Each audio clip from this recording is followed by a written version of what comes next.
what I love to talk about and what I think we don't talk about enough is the fact that success does not solve our problems. In fact, in my experience, and in many people's experience that I work with now on a daily basis, success not only doesn't solve our problems, it actually makes them bigger. It makes them harder. And, Agreed. The question that I have for folks is, what are you going to do when you get what you want? Because when you get what you want, you realize it's got problems associated with it. Now, there's ways of solving those, but it takes a different mindset for sure.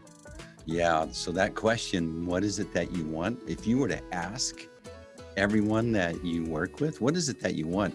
That's not well defined. And my experience is, what I wanted was what was kind of the default mantra from the peer companies that I was associated with. Yeah. I would recognize that, oh, they're scaling to here, they're doing this, they're charging that. And I would mimic that because that was what I knew was the model of success, without really going, is this exactly what my team is perfect for? Yeah. And is this really where we want to go? Yeah, for sure. I laugh. A mentor of mine, Matthew Pollard, you may have heard of him, but he says, goals are a big thing for him. And he's like, you've got to set your goals, because most of us, where do we get our goals? We get our goals from, like you're saying, other businesses that we look up to, from mentors of ours, from our parents, from our drunk roommate, like we have everybody else's goals.